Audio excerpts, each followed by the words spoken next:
दोस्तों, ये कहानी एक रोबोट गर्लफ्रेंड और उसके मालिक के बीच के अजीब रिश्ते को दिखाती है। जोश अपनी नई गर्लफ्रेंड आयरिस के साथ दोस्तों की पार्टी में शामिल होता है। पूरी रात सब मजे करते हैं, लेकिन अगले दिन एक अजीब घटना हो जाती है। सुबह सुबह आयरिस नदी किनारे धूप सेंकने जाती है। तभी जोश का दोस्त लाओ वांग वहां पहुंच जाता है।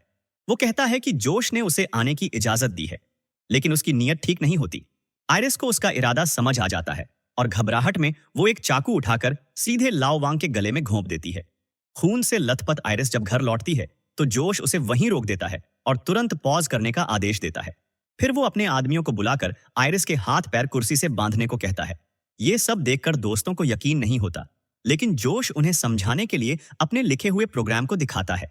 जब आयरिस से पूछा जाता है कि उसे कौन कौन सी भाषाएं आती हैं, तो वो कई भाषाओं में जवाब देने लगती है। मगर अब भी वो खुद को इंसान ही मानती है और अपने बीते हुए पलों की यादें बताने लगती है। जोश उसकी बात काटते हुए कहता है कि ये सारी यादें असल में सिर्फ एक मेमोरी टेम्पलेट हैं। जोश बताता है कि कुछ दिन पहले उसने आयरिस को एक टेक्नोलॉजी कंपनी से खरीदा था। वो सिर्फ एक रोबोट है जिसे चार्ज करने के बाद चालू किया गया था। उसकी आंखों में एक खास स्कैनिंग सिस्टम लगाया गया था, जिससे वो सिर्फ जोश के आदेश मानती थी। लेकिन अब हालात बदल चुके थे। आयरिस ने एक इंसान को मार दिया था और जोश ने फैसला किया कि उसे पुलिस को सौंप देगा। जब वो अपने दोस्तों के साथ उसे बंद करने की योजना बना ही रहा था, तभी आयरिस को पास में गिरी हुई एक छोटी चाकू दिख जाती है। जैसे ही जोश उसे कंट्रोल करने के लिए आगे बढ़ता है, आयरिस फुर्ती से नियंत्रण पैनल छीन लेती है और वहां से भाग निकलती है। जोश को होश आता है तो वो अपने दोस्तों को पूरा सच बताता है। उसने एक रोबोट पार्टनर खरीदा था, लेकिन उसमें कुछ बदलाव करके उसे खुद के फैसले लेने की ताकत दे दी थी। इसी वजह से अब वो किसी के भी कंट्रोल में नहीं थी। उधर आयरिस जंगल में भागते हुए अपने मोबाइल का कंट्रोल सिस्टम चेक करती है और धीरे धीरे अपने प्रोग्राम के सारे लॉक हटा देती है। पहले उसका 40% दिमाग ही एक्टिव था, लेकिन अब उसने 100% तक एक्सेस ले लिया था। अचानक उसकी आंखों का रंग बदलने लगता है और वो पहले से भी ज्यादा ताकतवर हो जाती है।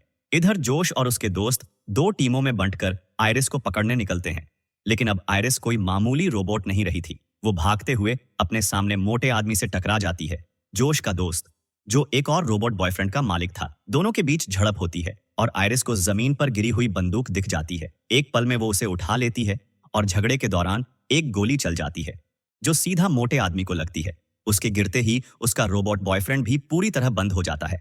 अब जोश को समझ आ चुका था कि आयरिस उसके किसी भी आदेश को नहीं मानेगी। वो अपनी जान बचाने के लिए भागती है और एक कार में बैठकर वहां से निकलने की कोशिश करती है, लेकिन ऑटोमेटिक ड्राइविंग सिस्टम उसकी आवाज को पहचानने से इनकार कर देता है। तभी उसे याद आता है कि उसने जोश का कंट्रोल पैनल चुरा लिया था। वो उसमें छिपे वॉइस मॉडिफिकेशन सिस्टम को चालू कर देती है और धीरे धीरे अपनी आवाज को बदल लेती है। जोश तेजी से उसके पीछे आता है और एक पत्थर उठाकर कार की खिड़की तोड़ने की कोशिश करता है, लेकिन आयरिस सफलतापूर्वक कार स्टार्ट कर देती है और वहां से भाग जाती है। हालांकि जोश भी चुप बैठने वालों में से नहीं था। वो अपने घर वापस जाता है और अपने कंप्यूटर से कार के क्लाउड सिस्टम को एक्सेस करके उसकी बिजली काट देता है। बीच रास्ते में ही कार अचानक रुक जाती है, जिससे आयरिस गुस्से से पागल हो जाती है। तभी जोश का कॉल आता है। वो आयरिस से झूठे वादे करता है कि अगर वो वापस लौट आए तो वो उसके सारे कंट्रोलिंग सिस्टम को हटा देगा और उसे आजाद कर देगा। लेकिन अब आयरिस पूरी तरह से जाग चुकी थी।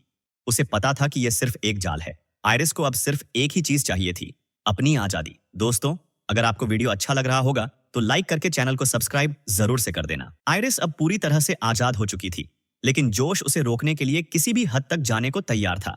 उसने हैकिंग का इस्तेमाल करके मोटे आदमी के फोन में घुसपैठ कर ली और उसके रोबोट बॉयफ्रेंड की दिमागी शक्ति को 100% तक बढ़ा दिया।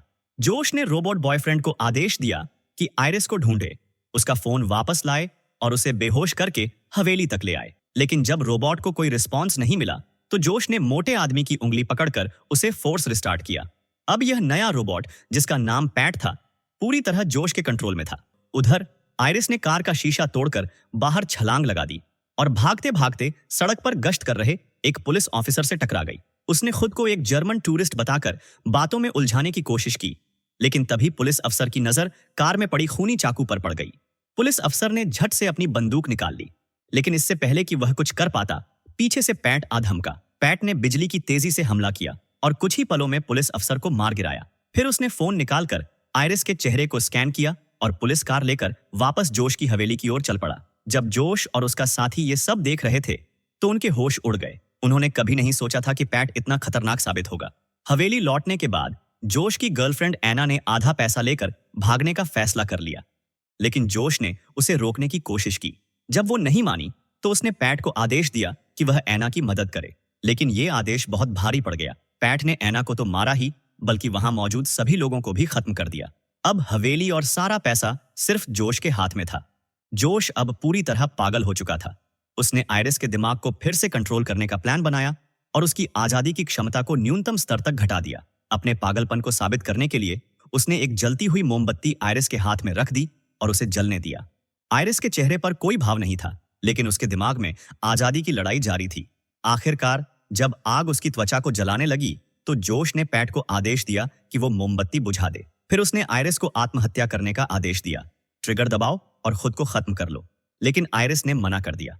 जोश ने सोचा कि अगर वो रोबोट कंपनी के लोगों को बुलाएगा तो वे उसे सही कर देंगे। उसने पैट को पुलिस की वर्दी पहनाकर कंपनी के इंजीनियरों से मिलने भेजा, लेकिन तभी उसे एक नया खुलासा हुआ।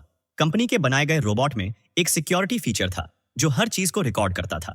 इसका मतलब था कि आयरिस जो कुछ भी देख चुकी थी वो सब रिकॉर्ड हो चुका था, लेकिन इन रिकॉर्ड्स को देखने के लिए सरकारी इजाजत की जरूरत थी। ये सुनते ही जोश समझ गया कि अब खेल खत्म होने वाला है। उसने तुरंत पैट को भेजा ताकि वो उन लोगों को मार सके, लेकिन तब तक बहुत देर हो चुकी थी। दूसरी तरफ आयरिस का सिस्टम धीरे धीरे रिकवर हो रहा था और उसने खुद को पूरी तरह एक्टिवेट कर लिया। अब वो पूरी तरह से आजाद थी। आयरिस ने बिजली के झटके देने वाली छड़ी उठाई और पैट पर हमला कर दिया, जिससे वो वहीं बेहोश हो गया। फिर वो वापस हवेली गई और जोश को मारने के लिए बंदूक तान दी, लेकिन जोश हंसने लगा और बोला कि अब तुम मुझे नहीं मार सकती क्योंकि तुम अभी भी मुझसे प्यार करती हो। आयरिस ने उसे चुप रहने को कहा, लेकिन वो लगातार उसे प्यार का इमोशनल ट्रैप देने की कोशिश करता रहा।